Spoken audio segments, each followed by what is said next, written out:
নমস্কার বন্ধুরা, শিল্পীর রান্নাবাটিতে আপনাদের সকলকে স্বাগত। আর আজ আমি শেয়ার করছি একেবারে রেস্টুরেন্ট স্টাইলে চিকেন লাবাবদারের রেসিপি। আর এই রান্নাটা প্রথম থেকে দেখতে খুব সিম্পল লাগলেও মাঝখানে গিয়ে কিন্তু একটা টুইস্ট আছে, যার জন্য কিন্তু টেস্টটা সম্পূর্ণ চেঞ্জ হয়ে যায়। তাই ভিডিওটা অবশ্যই এন্ড পর্যন্ত দেখবেন। এখানে আমি 500 গ্রাম চিকেন 1 চামচ লেবু রস দিয়ে ভালোভাবে মেখে রেখেছি 15 মিনিটের জন্য। তবে আপনারা চাইলে এটা স্কিপ করতে পারেন। তবে লেবু রস দিয়ে চিকেনটা মেখে রাখলে চিকেনের যেটা স্মেল থাকে সেটা চলে যায়। এবার একটা কড়াইতে নিয়ে নিলাম 2 টেবিল চামচ ভেজিটেবল অয়েল বা রিফাইন্ড অয়েল। তেল গরম হয়ে গেছে। এবার এর মধ্যে দিয়ে দিচ্ছি 2টো ছোট এলাচ, 2 টুকরো দারচিনি, একটা বড় এলাচ আর 1 টুকরো জয়িত্রী। তবে যদি জয়িত্রী না থাকে সেটা ছাড়াও আপনারা বানাতে পারেন। 15 থেকে 20 সেকেন্ডের জন্য একটু ভেজে নিলাম। এবার দিয়ে দিচ্ছি 2টো মিডিয়াম সাইজের কুচিয়ে নেওয়া পেঁয়াজ। পেঁয়াজটা একটু ট্রান্সপারেন্ট করে ভেজে নিতে হবে। খুব ব্রাউন করে ভাজার কিন্তু কোনো প্রয়োজন নেই। দেখুন পেঁয়াজটা আমাদের ভাজা হয়ে গেছে। এবার এর মধ্যে দিয়ে দিচ্ছি 1 চা চামচ আদা রসুনের পেস্ট। আবারও ভালোভাবে ভেজে নিচ্ছি যাতে পেঁয়াজ রসুনের যে একটা কাঁচা স্মেল থাকে সেটা চলে যায়। এবার এর মধ্যে দিয়ে দিচ্ছি 1/2 চা চামচ ধনে গুঁড়ো, 1/2 চা চামচ জিরে গুঁড়ো। আর আমার একটু ড্রাই লাগছে তাই অল্প একটু জল দিয়ে দিলাম। আর ফ্লেমটা অবশ্যই এই সময় লোতে রাখবেন। 1 চা চামচ কাশ্মীরি লঙ্কার গুঁড়ো আর 1/2 চা চামচ হলুদ। হলুদের পরিমাণটা কিন্তু খুব কম দিতে হবে, কারণ রেস্টুরেন্ট স্টাইল যে লাবাবদার থাকে সেটা কিন্তু একটু লাল কালারের হয় না। আমি 1 চা চামচ কাশ্মীরি লঙ্কার গুঁড়ো দিলাম। আবার আপনারা নর্মাল লঙ্কার গুঁড়ো ইউজ করতে পারেন।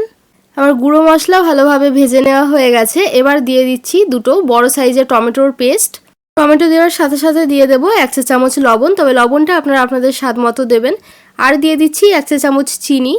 যেহেতু এখানে 2টো টমেটো ইউজ করেছি তাই টেস্টটা ব্যালেন্স করার জন্য 1 চা চামচ চিনি দিতে হবে।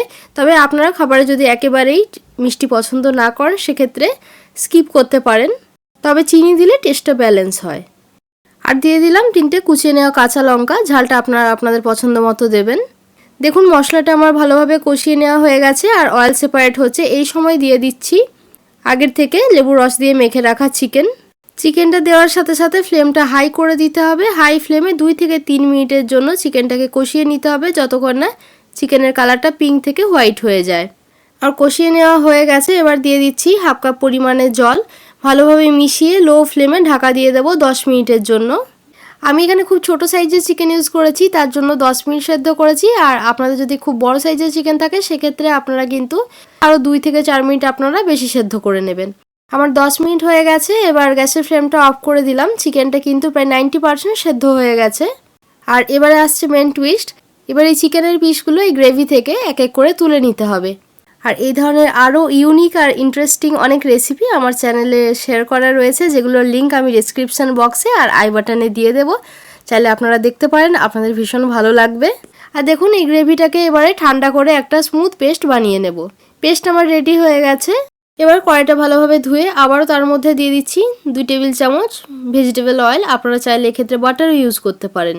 গরম হয়ে গেছে। দিয়ে দিচ্ছি 1 চা চামচ আদা রসুনের পেস্ট। একটু নাড়াচাড়া করে ভেজে নিলাম। এবারে যে গ্রেভিটার পেস্ট বানিয়ে রেখেছিলাম সেই পেস্টটা এর মধ্যে দিয়ে দিলাম। এবার লো ফ্লেমে 2 মিনিট একটু ভালোভাবে কষিয়ে নেব। আর দিয়ে দিচ্ছি একটু মিক্সারের জারটা ধুয়ে জল। 2 মিনিটের জন্য লো টু মিডিয়াম ফ্লেমে নাড়াচাড়া করে একটু রান্না করে নিতে হবে। দিয়ে দিচ্ছি 1 চা চামচ ড্রাই রোস্টেড কসুরি মেথি আর 1/2 চা চামচ গরম মশলার গুঁড়ো আর 1 চা চামচ কাশ্মীরি লঙ্কার গুঁড়ো। এই সময় কাশ্মীরি চিলি পাউডারটা দেওয়ার জন্য কিন্তু কালারটা ভীষণই ভালো আসে। এবার এখানে আমি 8 থেকে 10টা কাজু বাদাম কিছুক্ষণের জন্য গরম জলে ভিজিয়ে রেখেছিলাম, সেটা পেস্ট করে নিয়েছি। এই পেস্টের মধ্যে দিয়ে দিচ্ছি। এতে ভীষণই একটা রিচ ফ্লেভার আসে, খেতে ভীষণ ভালো লাগে। ভালোভাবে মিশিয়ে নিলাম। এবার আগের থেকে যে চিকেনের পিসগুলো তুলে রেখেছিলাম সেই চিকেনের পিসগুলো এর মধ্যে দিয়ে দিচ্ছি। ভালোভাবে মিশিয়ে পরিমাণ মতো একটু জল দিয়ে দিচ্ছি, যে পরিমাণে গ্রেভি আপনারা চান। আর যেহেতু চিকেনটা আমাদের আগের থেকেই 90% সেদ্ধ হয়ে আছে তাই খুব বেশিক্ষণ রান্না করার প্রয়োজন নেই। 2 থেকে 4 মিনিটের জন্য মিডিয়াম ফ্লেমে ঢাকা দিয়ে দিচ্ছি। 3 থেকে 4 মিনিট হয়ে গেছে। এবার উপর থেকে দিয়ে দিচ্ছি 1 টেবিল চামচ বাটার। গ্যাসের ফ্লেমটা অফ করে দিলাম। আর ভালোভাবে মিশিয়ে 10 মিনিটের জন্য স্ট্যান্ডিং টাইমে রেখে দেবো। রেসিপিটা ভালো লেগে থাকলে চ্যানেলটা এক্ষুনি সাবস্ক্রাইব করুন আর কমেন্ট করে অবশ্যই জানাবেন কেমন লাগলো। পাশে থাকা বেল বাটন প্রেস করে অল করে দেবেন, যাতে যখনই আমি কোনো নতুন ভিডিও পোস্ট করব নোটিফিকেশন আপনাদের কাছে পৌঁছে যাবে। দেখা হবে আবার একটা নতুন রেসিপি নিয়ে। ততক্ষণের জন্য ভালো থাকবেন, সুস্থ থাকবেন, সকলকে ভালো রাখবেন। ধন্যবাদ।